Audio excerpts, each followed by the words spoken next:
तो जैसे कि पिछला वीडियो में हम लोगों ने डिस्कस किया था फुल चैप्टर संविद्या का, बड़ी रोमांटिक से मैं आप लोगों को समझाया था।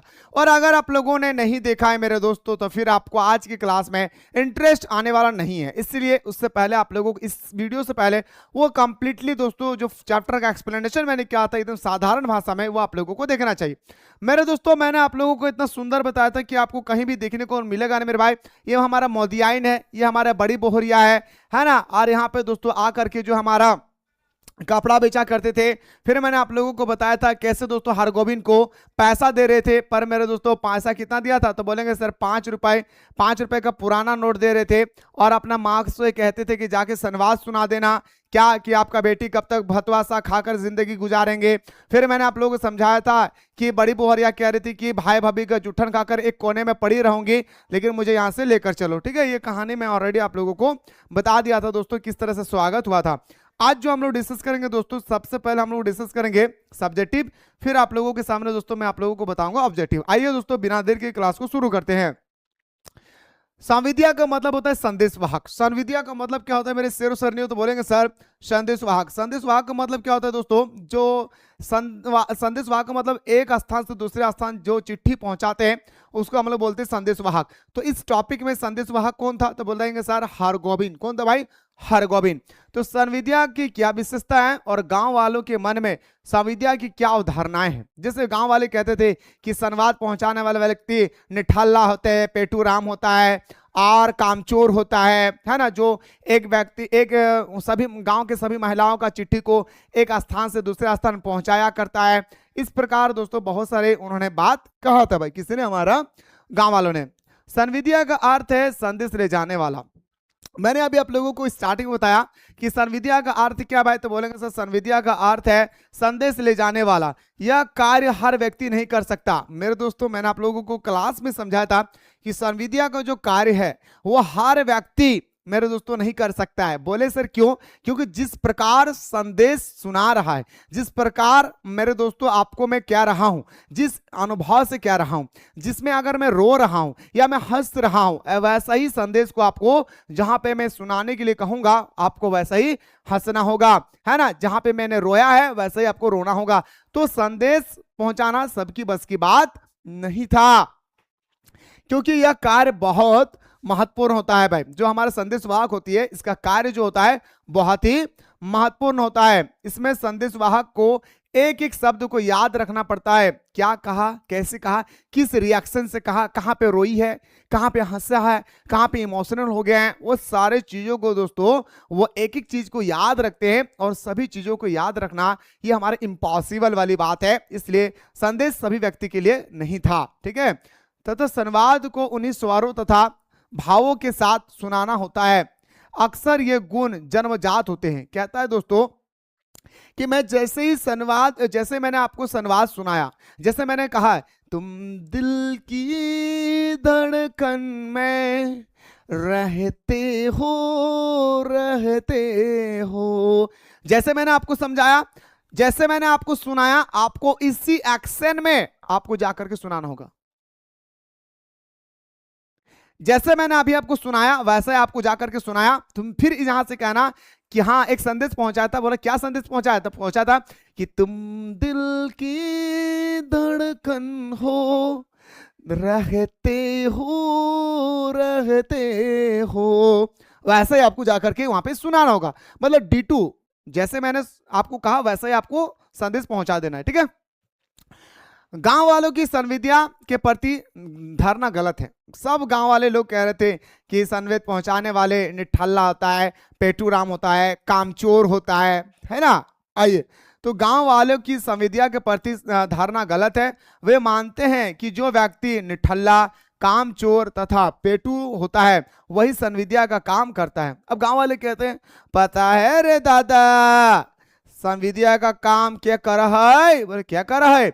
जे पेटू राम जगर पेट बड़ा, हाँ पेटू राम जो निठल्ला जो कामचोर होता है ना वही जो है संविद्या का काम क्या करते हैं। ठीक है, गांव वाले का ऐसा मानना था।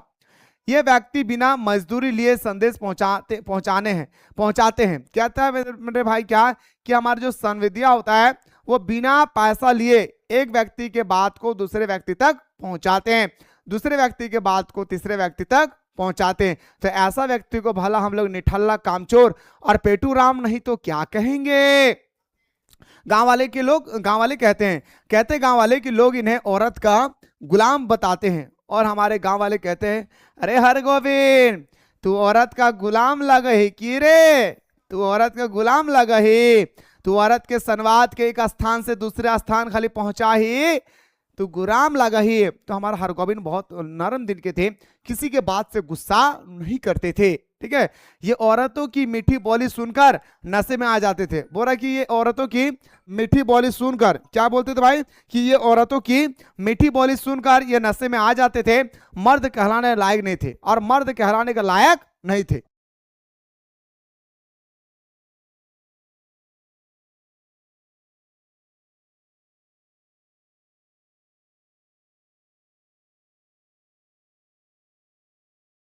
ठीक है, चलिए सर, तो मैं क्या कहा कि औरत की मीठी बोली सुनकर नशे में आ जाते हैं, मर्द कहलाना लायक नहीं है। बोलो औरत मीठा मीठा बोलते हैं ना, तो हमारा हरगोविंद जो है वो मीठी बोली सुनते हैं, उनका दिल पिघल जाते हैं और पिघलने के बाद ये मर्द कहलाने का लायक नहीं है। ये था दोस्तों क्वेश्चन जो पिछले कई सालों से लगातार पूछा जा रहा है, पिछले कई सालों से लगातार पूछा जा रहा है। ठीक, आई होप मेरे दोस्तों कि आप सभी को बहुत ही तगड़ा तरीके से समझ में आ गया होगा। पहला क्वेश्चन। दूसरा का क्वेश्चन कहा ले रे भाई, बड़ी हवेली से बुलावा आने पर हरगोविंद के मन में किस प्रकार की आशंका हुई।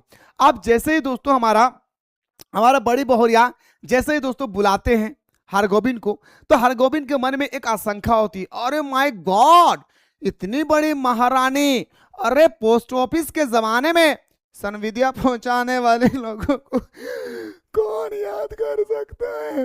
इस तरह से हमारा हरगोविंद सोचने लगा, अरे लोग घर बैठे लंका तक का खबर को हासिल कर सकता है, लोग घर बैठे अपने घर की खबर को लंका तक शेयर कर सकता है। भला आज की दुनिया में लोग संवाद पहुंचाने के माध्यम मुझे क्यों बुला रहा है।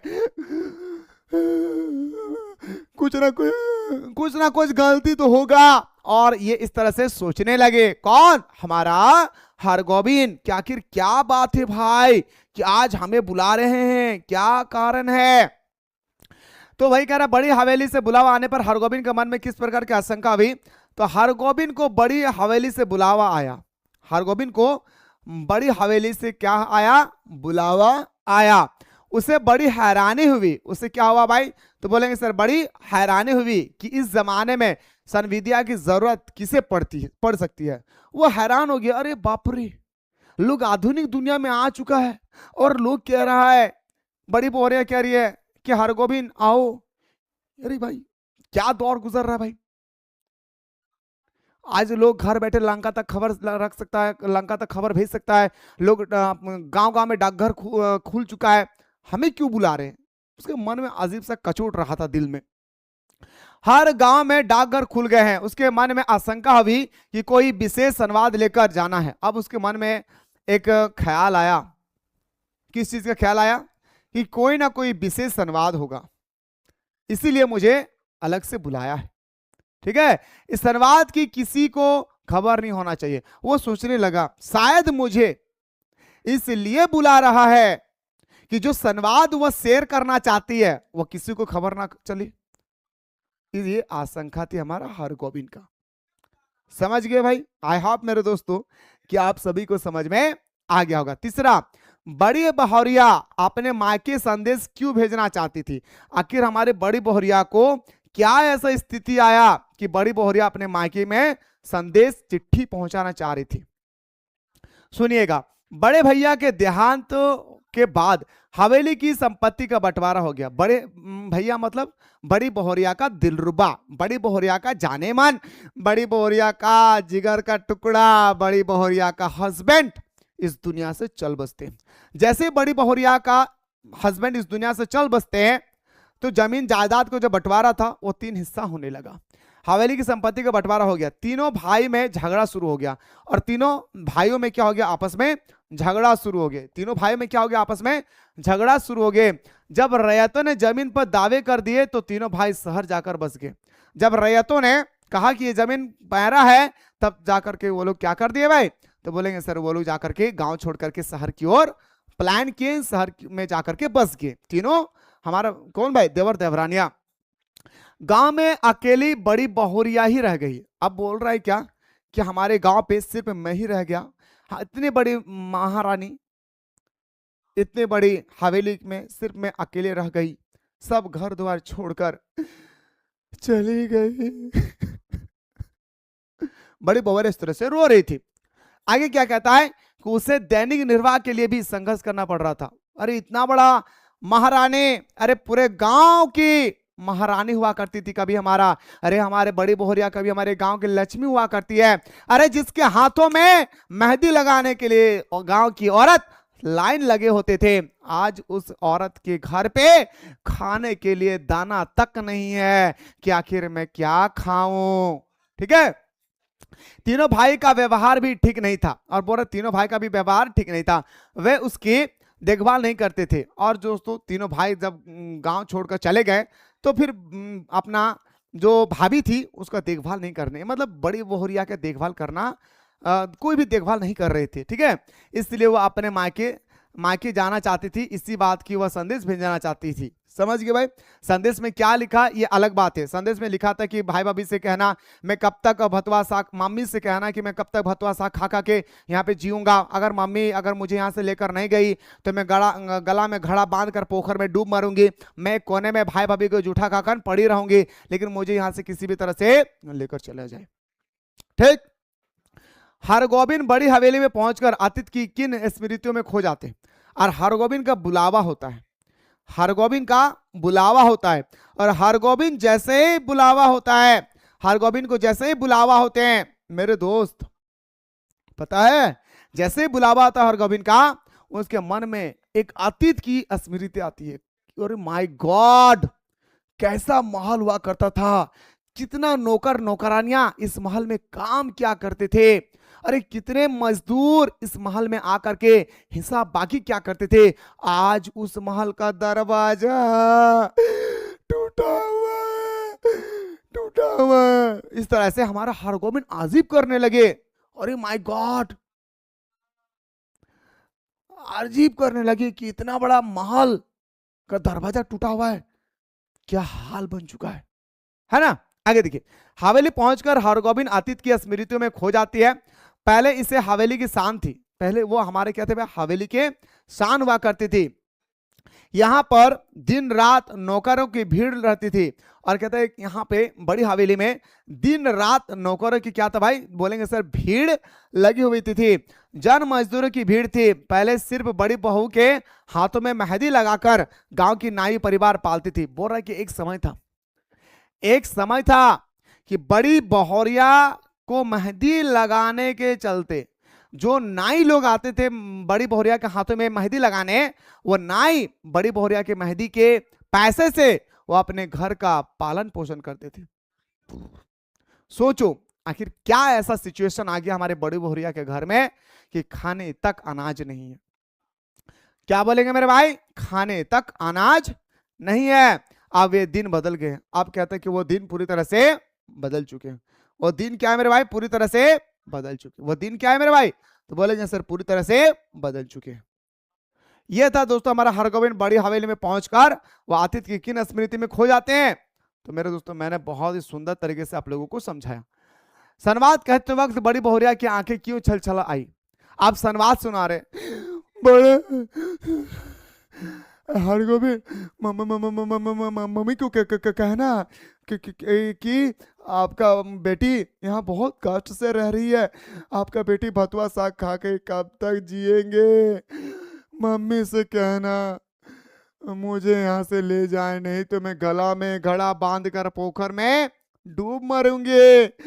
मम्मी से कहना कि भाई भाभी का जूठन खा के कोने में पड़ी रहूंगी। इस तरह से वो बताते हैं और उनकी आंखें छल छल पानी टपक रहे थे।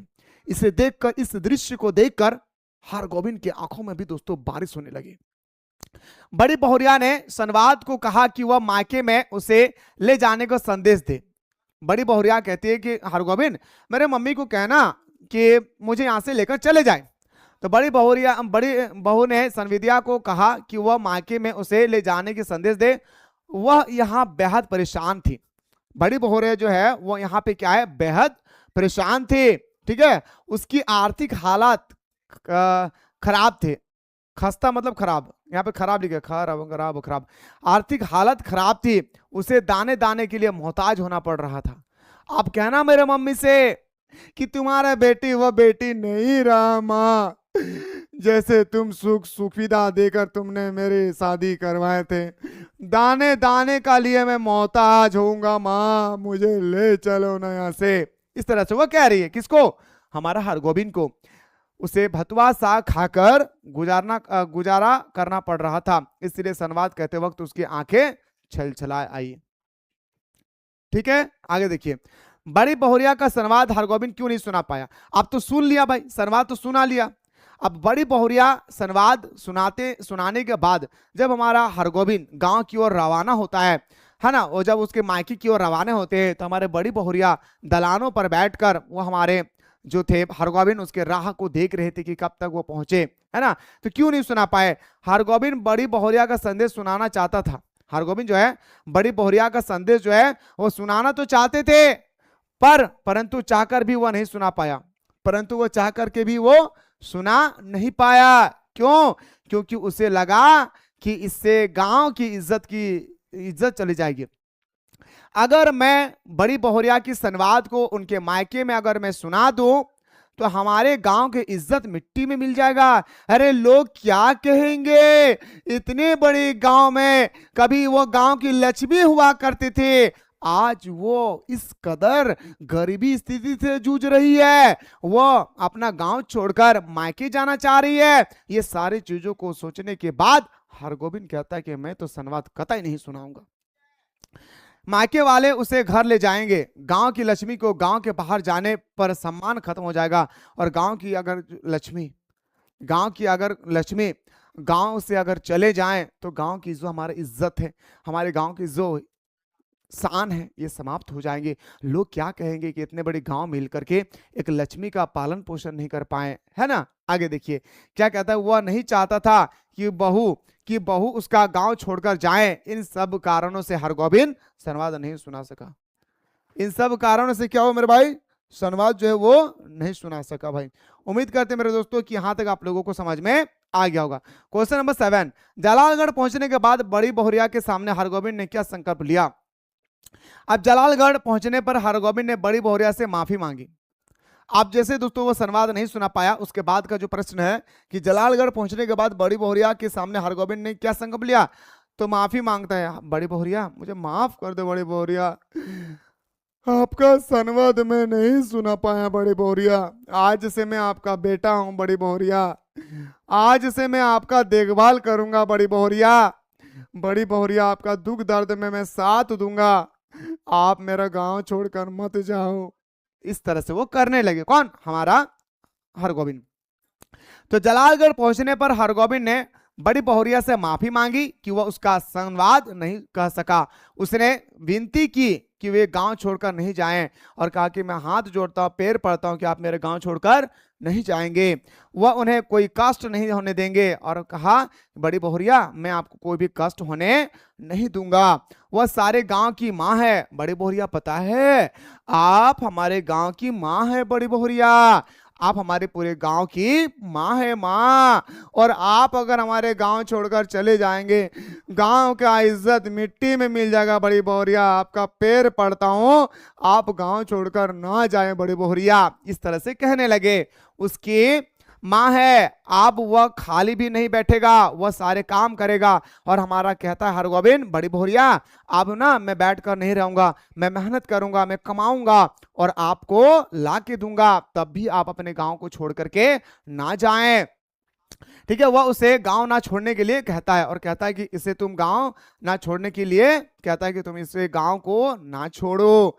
इस प्रकार दोस्तों ये 7 क्वेश्चन था जो मुझे लगा कि ये सातों क्वेश्चन आपके एग्जाम के अकॉर्डिंग मस्ट इंपॉर्टेंट है। अब मैं आप लोगों को बताने जा रहा हूं दोस्तों ऑब्जेक्टिव क्वेश्चन।